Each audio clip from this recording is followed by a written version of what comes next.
एक तो पत्नी ऐसी थी, पति जी कहते थे ना कि जसवंत नगर के बाजार में नहीं जाना है, तो कितनों मना कर लो जाएगी जरूर। बोले वहां तीर्थ में मैं जा रहा हूं, तुम जाना मत, तो जबरदस्ती जाती थी। एक दिन क्या हुआ, पति ने कहा कि हम गंगा जी जा रहे हैं, तुम मत जाना। बोले नहीं जाऊंगी मैं। अब गई साथ में।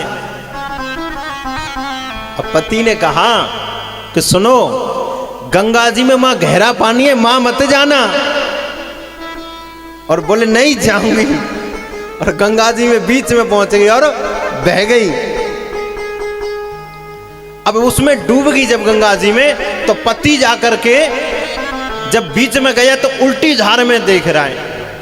लोगों ने पूछा, बोले भैया वो बह के तो डर जाएगी, तुम इधर क्या ढूंढ रहे हो? बोले वो हमेशा उल्टी चलती, इधर ना बही तो बही होगी।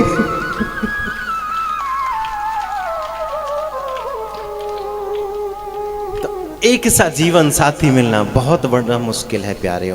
अगर हमें कोई अपना जीवन साथी हमारे अनुकूल मिल जाए तो जीवन जो न बड़ा आसान हो जाता है। जीवन का पता ही नहीं चलता है कि कब व्यतीत हो गया, कब हम युवा से वृद्धा हो गए और वृद्ध से हम अपने धाम को जा रहे हैं, पता ही नहीं चलता है।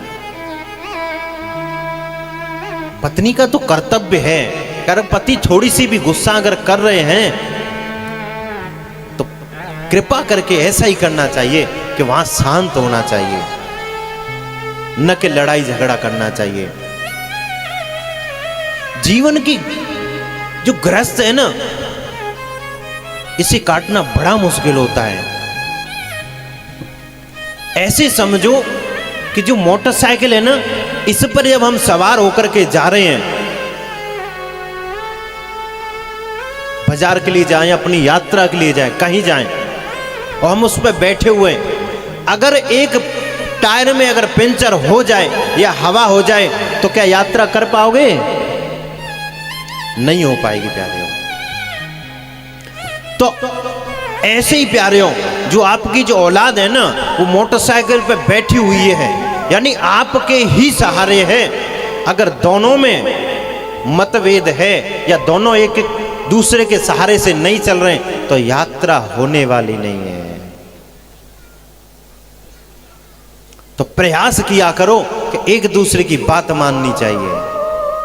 अजाम जब स्त्री ने कहा ना कि संत जो कह रहे हैं उनकी बात को मानो, तो अजामिल ने कहा ठीक है।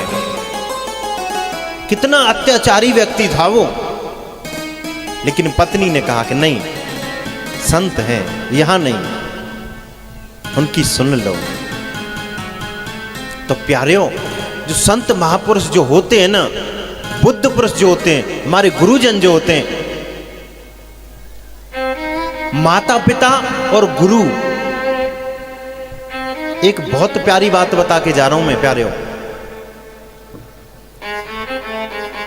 ये तीन ही ऐसे होते हैं, या ये कहो पिता और गुरु, पुत्र के लिए पिता और शिष्य के लिए गुरु। ये दो ऐसे होते हैं जो ये कहते हैं बेटा मैं जिस मार्ग पर हूं, यानी जिस ओहदे पर बैठा हूं, तो मुझसे भी ऊंचे हो जाओ।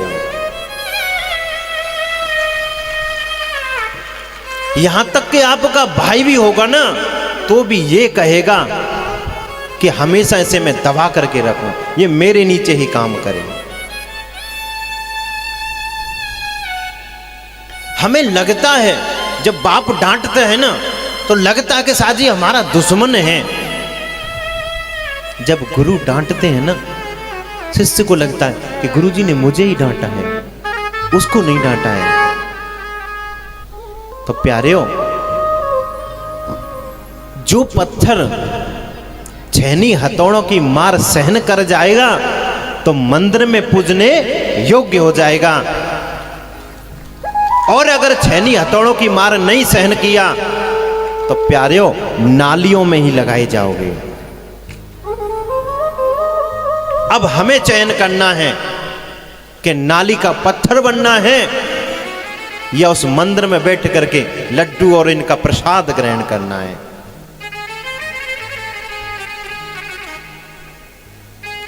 जब गुरु या पिता माँ बाप जब कहते हैं ना, वो अनुभवी होते हैं, हमारे कल्याण के लिए कहते हैं। हमें वहां अपनी बुद्धि नहीं लगानी चाहिए, केवल जो वो कहते हैं ना उनकी आज्ञा का पालन करना चाहिए। कभी भी उनके सामने अपनी गर्दन उठा करके उनको जवाब नहीं देना चाहिए। झुक करके प्रणाम करो और झुक करके सुन लो। आज तुम्हें जो चीज बुरी लग रही है ना, एक दिन वही चीज तुम्हें अच्छी लगेगी, क्योंकि दवाई जितनी कड़वी होगी प्यारेओ, उतनी ही असरदार होगी। हाँ या ना?